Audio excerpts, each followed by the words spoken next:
History of Whole Food Market. Founded in 1978 by John Mackey and Renee Lawson in Austin, Texas. John and Renee both borrowed $45,000 from family and friends to open a small vegetarian natural food store called Safeway that was located in Austin, Texas as well. Mission and values. Mission. Our purpose is to nourish people and the planet. We're a purpose driven company that aims to set the standards of excellence for food retailers. Quality is a state of mind at Whole Foods Market. Values. We sell the highest quality of natural and organic foods. We satisfy and delight our customers. We promote team member growth and happiness. We participate in win win partnerships with our suppliers. We create profits and prosperity. We care about our community and the environment. Leadership principles. At Whole Foods, we believe that every team member is a leader who is ultimately responsible for customer happiness. We use our leadership principles every day, whether we're discussing ideas for new projects or deciding on the best approach to solving a problem. And some of the ideas that we stand behind, just to name a few, is purpose driven, long term thinking, hire and develop the best, think big, earn trust, all right, a lot, and share faith with self responsibility. Hi, my name is Jackie Husky, and I am going to be talking about Whole Food performance issues. One of my peers has already discussed Whole Foods' mission and values. Those values helped Whole Foods to maintain their status as one of Fortune's top 100 companies to work for. That isn't until 2018. Once Amazon acquired Whole Foods, it was immediately apparent that core values of both companies did not align. This caused performance issues for Whole Foods. They began to have a decline in financial performance. There was an increase in competition with the sale of organic and natural foods. Traditional grocery chains were offering organic products at lower prices, which made it hard for Whole Foods to maintain a premium pricing strategy. This also caused a decrease in sales and profits for Whole Foods. Another performance issue was negative customer perception. Consumers now perceive Whole Foods as unaffordable due to their high prices. It was also found that Whole Foods was mislabeling product as organic and locally grown. This ruined the company's reputation and led to a decline in customer loyalty and trust. Another performance issue was employee relations and culture. Employees began to feel like the work environment was beginning to become hostile, being asked to do more with less resources and less compensation. These are just a few performance issues that, until addressed, will continue to keep Whole Foods off of Fortune's top 100 list. So with the needs assessment, I have this quote from a study done. Projects begin with needs assessments that provide justifiable performance data and gaps between current and prospective functions of needs assessments. So what does this mean? In order to start, change, or begin a project, you need to do a needs assessment. It is critical to do it. And that needs assessment must provide justifiable data and show the gaps between current and prospective functions. So altogether, one, it shows that it is important to have a needs assessment. Is it important that this needs assessment provides data so that you can easily track those changes that you are making? And then two, it needs to make sure that it is closing the gaps between what is current and the prospective future. We were called in to look into some of the surface problems or surface issues with employee satisfactions through that Fortune 100 best companies to work. But performing a needs assessment will truly show what those deeper issues are that are associated with employee satisfaction. So through the collection of multiple data points that we'll discuss later, we've determined that retention and turnover, worker conditions, and the acquisition from Amazon were some of those main problem points that were contributing to the issue of employee satisfaction.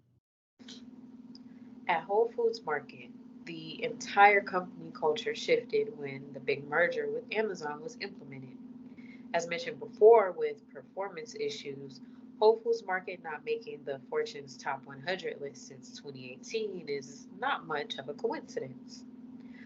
When researching the retention and turnover rates at Whole Foods Market, websites like Comparably report that the turnover rates remain at 15% and they are in the top 5% of similar sized companies in its ability to retain quality employees.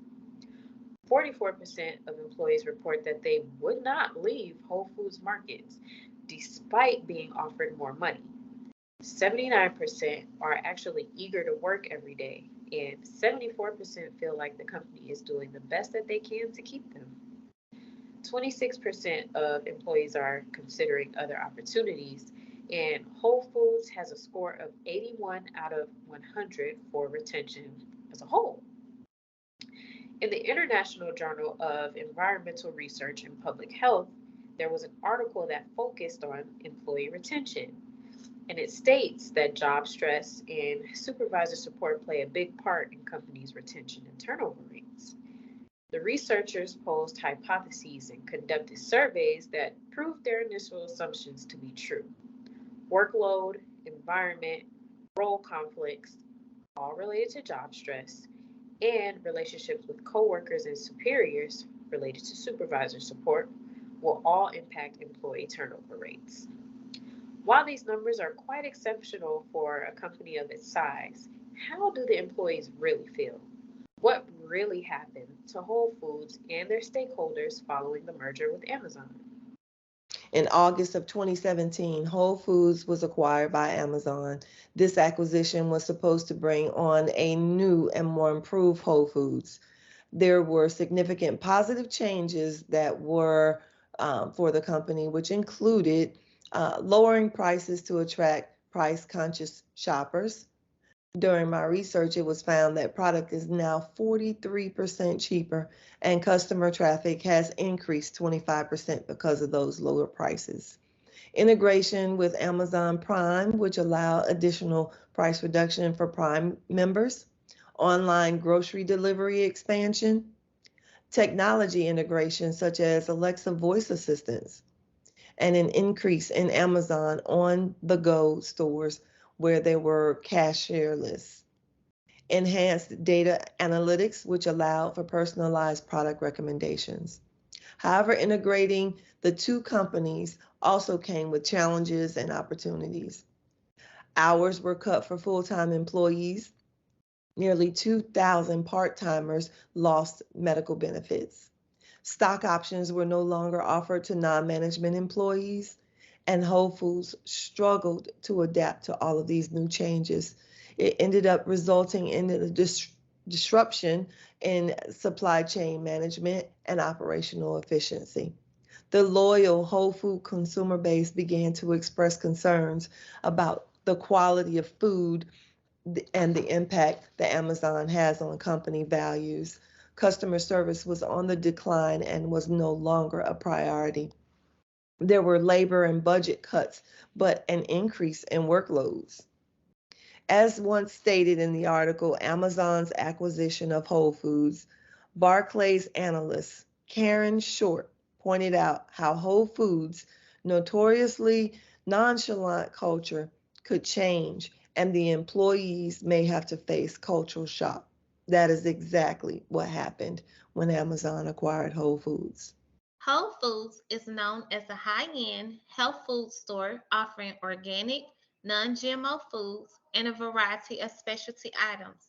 However, its working conditions have came under the fire in recent years. Many of the company's employees have reported feeling stressed out, overworked, and underpaid. There's a high expectation for employees to reach certain targets, such as sales and labor costs. Many times, workers are expected to work long hours in order to achieve these goals, without any added benefits or compensation. Employees have also reported a lack of job insecurity, noting that their hours are often reduced or their shifts are canceled at short notice, leaving them uncertain about the future of the company. The company has also recently implemented Amazon Prime for its customers, leading to additional stress for employees. With more customers coming into the store, employees often feel overwhelmed by the workload and increased customer expectations. This pushes them to work faster, often sacrificing customer service to keep up. The company has also issued a strict dress code requiring working class people to spend money and time on dressy attire, even if their job does not require it. When it comes to wages, Whole Foods has been long criticized for failing to provide a living wage. The company's starting wage is the industry average, but it falls behind many other stores. Many employees report working overtime to meet ends meet, but not giving any additional corresponding pay increases. Some of the working conditions that are noted are wages and benefits. In addition to paying over minimum wage and providing perks like health insurance and pensions, Whole Food is renowned for doing so. The salary and benefits offered, however, have been the subject of ongoing controversies and disagreements regarding whether they are adequate to cover the cost of living in particular locations. Workload and staffing. Whole Foods employees frequently work in hectic, demanding conditions. Sometimes there can be a problem with staffing, which would result in a heavier burden and possible more stress for the workers. Work life balance.